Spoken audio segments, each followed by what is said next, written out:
Serge Gainsbourg. Voilà un nom qui convoque pour toute une génération une myriade de souvenirs. Si le chanteur, mort en mars 1991, a laissé derrière lui une œuvre inoubliable et des coups d'éclat légendaires, le grand public garde aussi en mémoire sa vie personnelle ô combien riche. Notamment avec les femmes. En 1951, Lucien Gainsbourg dit Serge Gainsbourg épouse sa compagne, l'artiste peintre russe Lise Lévitsky, rencontrée dans une académie de Montmartre. Un mariage qui prendra fin en 1957 même si, selon l'ex-femme de l'artiste, la romance aurait brièvement repris dans les années 1960, décennie pendant laquelle il aura aussi une petite histoire avec Brigitte Bardot. Lise Lévitsky assure même que le tube Elisa a été écrit initialement pour elle, puis poursuivi pour Jane Birkin. Invitée de l'émission On n'est pas couché en 2010, pour faire la promotion de son livre intitulé Lise et Lulu, elle avait alors eu l'opportunité de revenir sur leur histoire d'amour chaotique. Elle racontait ainsi qu'à l'époque, ils avaient passé 2 pactes d'amour. Le premier pacte s'y est quand on avait décidé qu'on avait fait l'expérience et qu'on était bien ensemble, alors on allait rester ensemble mais sans se marier. On est allé à Chartres à la cathédrale, rue Daru, dans le 8e arrondissement de Paris, chez les orthodoxes et à la synagogue rue Copernic, dans le 16e arrondissement.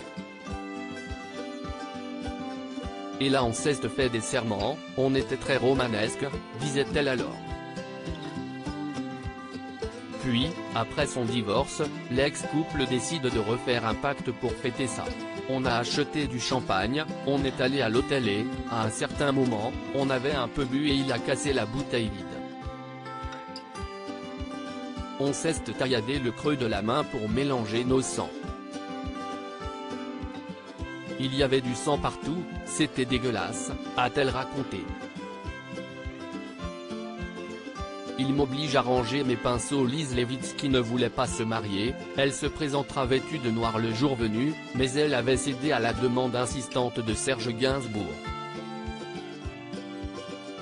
Elle avait déjà eu l'occasion de revenir sur son histoire avec le chanteur auprès de Paris Match et elle ne mâchait pas ses mots contre l'interprète de la javanaise. Sur le papier, notre union dure 6 ans. En réalité, elle se défait à peine célébrée.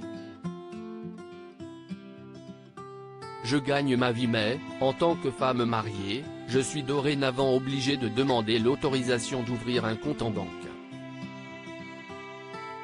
Il ne reste plus rien de la femme indépendante que j'étais, du couple libre que nous formions, ni même de notre passion pour la peinture. D'ailleurs, il m'oblige à ranger mes pinceaux. Lui ne touche plus au sien depuis longtemps. Il sort toutes les nuits et dort de plus en plus souvent chez sa mère. Enfin, nous décidons de nous séparer.